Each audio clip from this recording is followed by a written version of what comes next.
Teman-teman misteri, kembali lagi dengan saya Jamal, penjaga malam yang akan siaran malam misterius dan seram. Kang Ojek membonceng tuyul.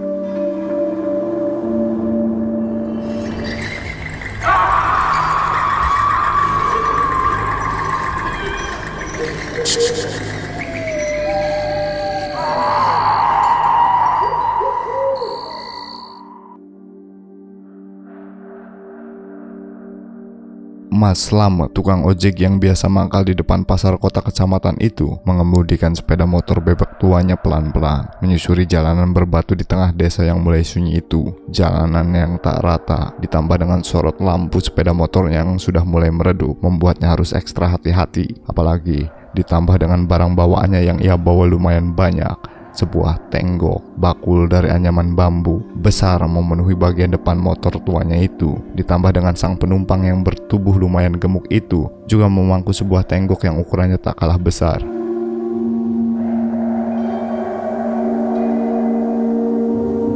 Yusri, janda muda pedagang angkringan di terminal kota kecamatan itu, memang sudah sejak lama menjadi langganan setia Mas Slamet. Hampir setiap hari, Mas Slamet selalu setia mengantar jemput Yusri untuk berangkat atau pulang berjualan.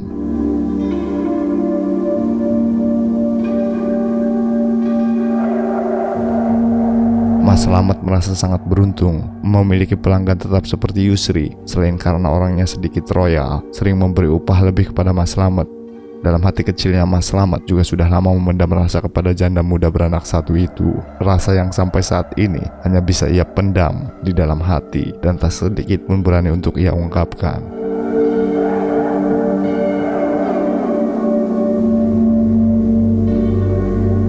Mas Slamet memang dikenal sebagai pemuda yang agak pemalu, apalagi kalau sudah menyangkut soal perempuan. Tak heran, hingga usianya yang sudah hampir menginjak kepala 4 itu, Mas Slamet masih betah menjomblo.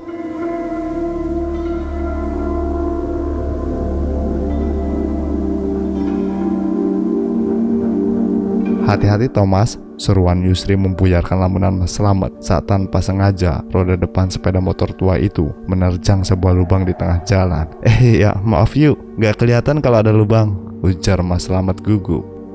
Pelan-pelan saja jalannya Mas. Yusri yang duduk menyamping itu semakin memperarat pegangan pada pinggang Mas Slamet, hingga tubuh perempuan gemuk itu menempel erat di punggung Mas Slamet. Iya yuk, Mas Slamet mengurangi laju kendaraannya. Oh iya yuk, rumah gedong yang dekat gapura itu kok beberapa hari ini terlihat sepi ya. Beberapa hari ini lewat sana selalu gelap. Apa penghuninya lagi pergi? Loh, sampean belum tahu Thomas, Pak Harjo, pemilik rumah itu kan sudah meninggal seminggu yang lalu. Jadi ya sekarang rumah itu kosong, nggak ada yang nempati, karena anak-anaknya juga sudah punya rumah sendiri-sendiri, jawab Yusri dengan suara agak keras untuk mengimbangi suara sepeda motor yang bising. Oh, pantesan saja, sayang banget ya Yuh. Rumah sebagus dan sebesar itu kok dibiarkan kosong, mana nggak dikasih lampu lagi, jadi kelihatan seram kalau malam, ujar Mas Slamet lagi. Memang agak seram rumahnya Mas, makanya anak-anaknya Pak Harjo itu nggak ada yang mau nempatin.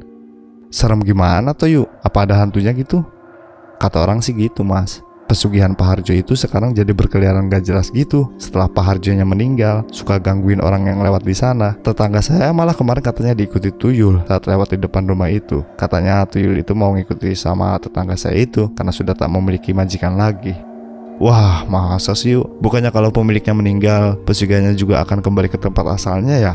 Tanya Mas Slamet heran. Gak tau juga Mas, aku juga cuma dengar dari cerita orang-orang kok. Aku mana paham soal pesugihan begitu, jawab Yusri. Terus gimana dengan tetangga Yusri itu?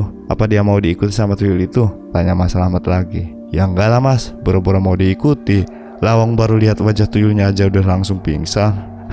Memang tuyul itu wajahnya serem ya yuk? Katanya sih gitu Mas. Sampai nanti hati-hati baliknya kalau lewat depan rumah itu Mas. Siapa tahu nanti juga diikuti sama tuyul.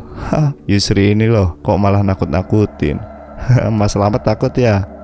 Enggak lah yuk, bukan takut tapi halah, bilang aja kalau takut Mas. Enggak loh yuk. Mas Slamet menghentikan laju sepeda motornya karena memang sudah sampai di depan rumah Yusri. Sini yuk, tak bantuin bawa tenggoknya. Makasih loh mas, ini ongkos ojeknya. Yusri mengangsurkan 2 lembar uang 10 ribuan. Kok banyak banget toh yuk? Nggak apa-apa mas, buat tambahan beli rokok sampean. Oh ya, Mas Slamet nggak mau mampir dulu? Nanti tak buatin kopi. Nggak usah yuk, terima kasih. Sudah malam ini, aku balik dulu ya yuk. Mas Slamet segera memutar balik motornya dan melajukannya pelan-pelan meninggalkan Yusri yang masih menatapnya sampai menghilang di tikungan jalan.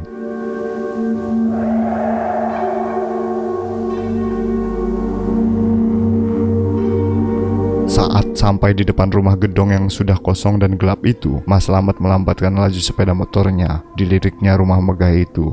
Dalam hati, ia sangat menyayangkan kenapa rumah yang sebesar dan semegah itu cuma dibiarkan kosong dan tak ditempati. Coba ia punya rumah yang sebesar dan sebagus itu, tentu akan ia rawat dan ia jaga sebaik mungkin. Batin Mas Slamet sambil membayangkan rumahnya yang hanya terbuat dari bilik anyaman bambu.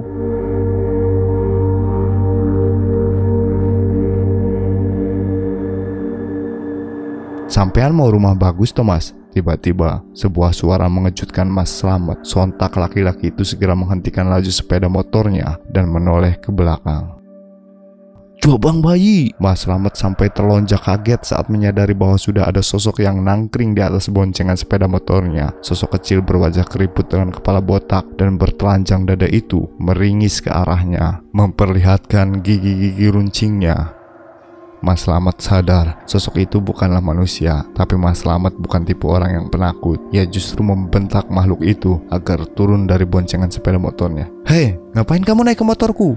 Pergi sana!" hardik Mas Slamet setelah rasa kagetnya mereda.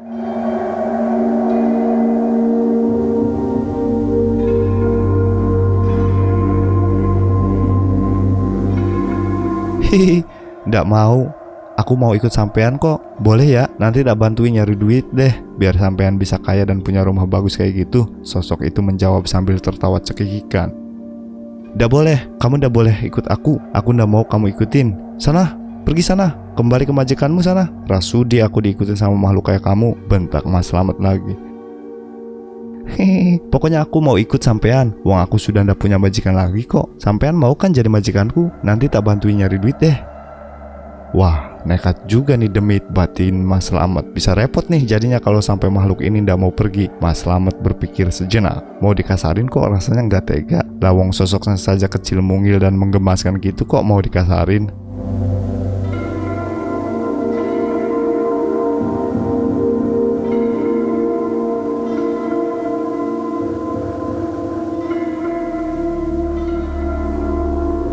Ah iya, aku ingat, batin Mas Slamet lagi saat sebuah ide tiba-tiba melintas di benaknya. Laki-laki itu lalu kembali menjalankan sepeda motornya. Sosok bertubuh mungil itu nampak kegirangan. Ia berdiri dan melompat-lompat di atas boncengan sepeda motor sambil berpegang pada pundak Mas Slamet, membuat laju kendaraan itu menjadi sedikit oleng.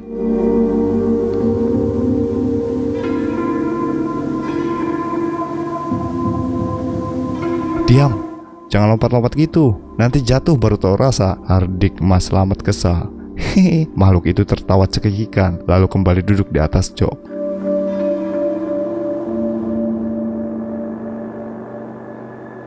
Sampai di jalanan yang kiri kanannya diapit oleh area persawahan, Mas Slamet kembali menghentikan sepeda motornya. Laki-laki itu turun, lalu berjalan ke arah persawahan di pinggir jalan. "Weh, sampean mau kemana?" seru sosok mungil itu. "Diam di situ. Aku mau kecing dulu," seru Mas Slamet sambil menyusuri pematang sawah.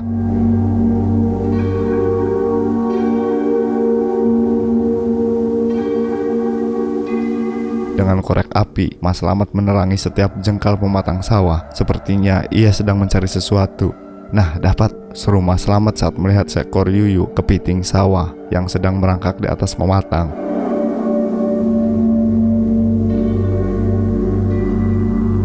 Segera ditangkapnya yuyu itu, lalu dibawanya kembali ke tengah jalan. "Hei sini, coba turun dulu. Nih, tak kasih mainan mau nggak?" seru Mas Slamet sambil melepaskan yuyu yang dibawanya di tengah jalan. "Wah, asik, dapat mainan." Sosok kecil itu bersorak kegirangan sambil melompat turun dari atas jok motor dan berlari-lari mengejar yuyu yang dilepaskan oleh Mas Slamet.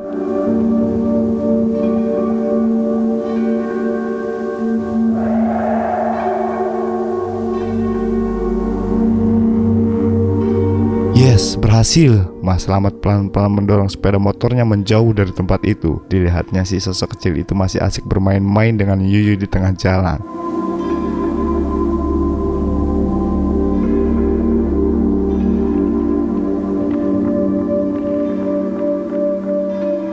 Setelah agak jauh, Mas Slamet segera menyalakan motornya dan tancap gas meninggalkan tempat itu.